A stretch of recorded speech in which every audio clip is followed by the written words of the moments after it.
Camilla deserves recognition, even though Diana's sad ending caused a huge controversy with Charles. Hello, and a very warm welcome to the Celebrity Tribute YouTube channel. There are many people out there who believe that the late Princess of Wales, Diana, was an absolute saint. But the relationship between Charles and Diana, and yes, Camilla too, was actually very complicated. Before Diana entered the picture, Camilla was number one in Charles's life. She truly had his heart, and at one point he even said that she was non-negotiable. The marriage between Charles and Diana, though, was doomed from the start because they weren't compatible and they didn't have much in common. I do think that Charles tried to make things work with Diana, but still, it was never going to last because his heart already belonged to another woman.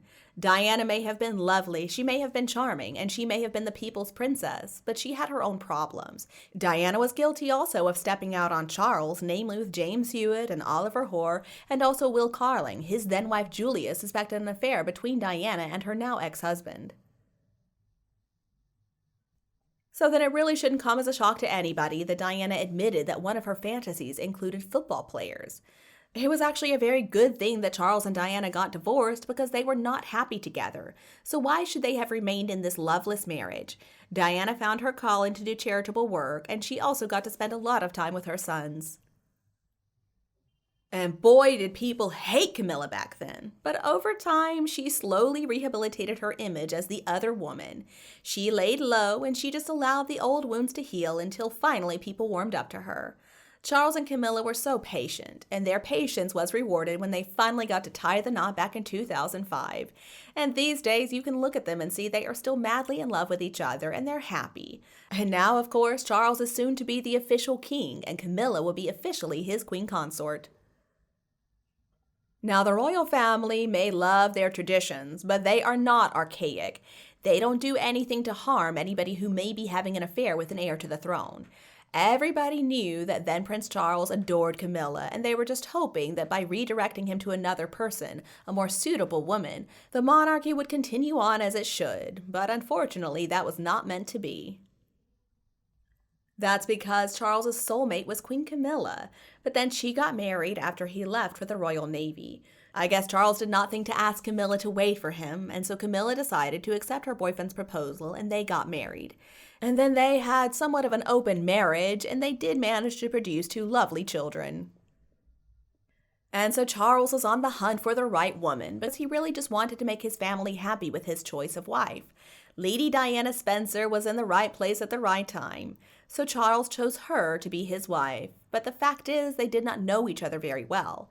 When Diana came to understand that her fiancé still loved Camilla, she was jealous, but Diana was just hoping that she could make Charles fall for her and forget all about Camilla. But sadly, that also was not meant to be. From the very beginning, Princess Diana and then Prince Charles were a poor match. Diana never felt like he loved her, which was accurate, I think.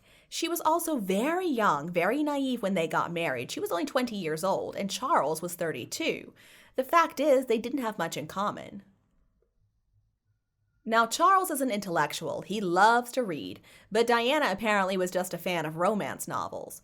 Charles was a painter, he loved gardening, and Diana just wanted to go out to nightclubs and go out dancing. Diana wanted romance, and she didn't love horses either. She just wanted to gossip with people, and she wanted to go out on real dates. Now, if Diana had just found and married a man who wanted the same things that she did, going out to clubs, listening to 80s music, going swimming, going roller skating, going out to lunch, going out to dinner, and enjoying things like parties and the ballet, then I think she would have been more than happy. Of course, Diana deserved love, but it seems like she also could not pass up the opportunity to become a real-life princess. I understand it. That would be a difficult thing for any woman to say no to. So she went along with things, and she consented to marry the prince who she didn't really know. That gorgeous ring, I'm sure, was difficult to say no to as well. And we all know what happened in that situation. We know all about their affairs because modern technology made it pretty easy to find out what was going on. And the media wanted to uncover all their affairs too. Let's remember that many married couples do have affairs, and royals in particular are not known for being faithful to their spouses. I'm not trying to justify what happened. I mean, I know there was a lot of hurt and pain in the marriage between Diana and Charles, but I think at the end of the day, they tried. They did the best they could. Now, after their divorce, apparently they got along just fine. They were fine as friends, and they did not want their divorce to have a negative effect on their two sons. I think the love between Camilla and Charles is true love, so I think it was meant to be that she was always going to be a part of his life.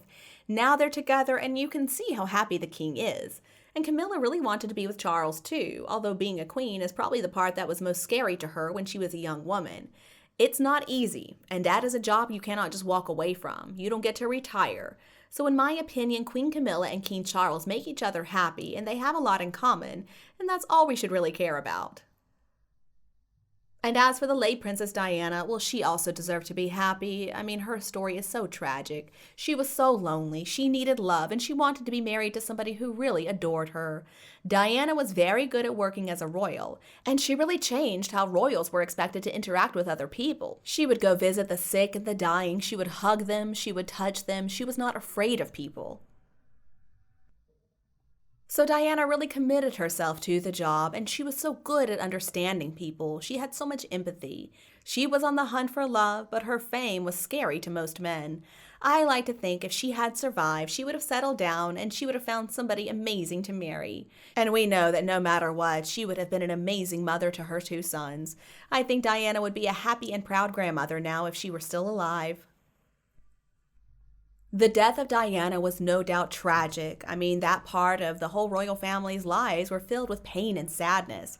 But the people who were left behind have moved on in their lives. Charles is now king, and Queen Camilla is right there by his side. William is married to the gorgeous Catherine, and he's a father to 3 beautiful children, and he works so hard on behalf of the monarchy. Well, of course, Harry married the wrong person, and now he's alienated from his family, but I guess we can't do anything about that, can we?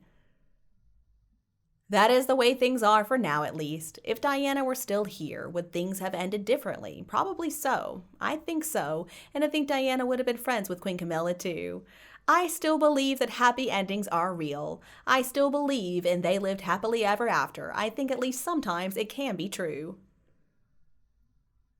I'm also a pretty big believer in destiny and fate. Now, sometimes fate can be a good thing and sometimes it's not. We could say that in a way, Diana gave her life for her children and grandchildren. Just think about it for a second. It was horrible the way the press did anything just to get a photo of Diana, even after she got divorced. Let's remember that gym owner who set up a camera above her workstation and sold the photos to the media. So you know what? Maybe Diana had to die in order for the palace to finally call a halt to the paparazzi. Now the royal family are a lot more in control of their photos. Those long lenses are a thing of the past. And no more chasing the kids at their school either. And when it comes to the milestone photos, well, Catherine is the one who takes those, or they ask somebody they trust to do it. It's been 25 years now since she passed away. If Diana were still here, I think she would have forgiven Queen Camilla in the end. When tragedy struck, she and King Charles were actually getting along just fine as friends. And honestly, if Harry had tried this nonsense when she was still living, I guarantee she would be so upset with him. She would be so upset that Harry had betrayed his brother, that he had abused his own grandparents, and now that he's trying to drag his father, his stepmother, his sister-in-law, and the rest of the family through the mud. In spite of what the crown tries to portray, and in spite of the fact that her marriage was unhappy, Diana was loyal to the monarchy to the end. She only insulted Charles because she was angry at the time, and she was also manipulated with false information. I do hope there is a happily ever after for Charles and Camilla. There aren't many of us that get to experience this kind of thing. Now, I've seen it, so I call it the one. Unfortunately, though, a lot of us are just too naive and young, and we jump in when, in fact, we should wait and take our time to choose a good partner. So good luck, and God bless to everyone who is still trying to find their soulmate. And you, what do you think about them? Please tell me your opinion below in the comment section, and everyone else can also discuss the royal family members. Don't be afraid to subscribe to the Celebrity Tribute channel to get more videos from our team. Now, thank you so much for watching, goodbye, and we'll be back to see you in the next videos.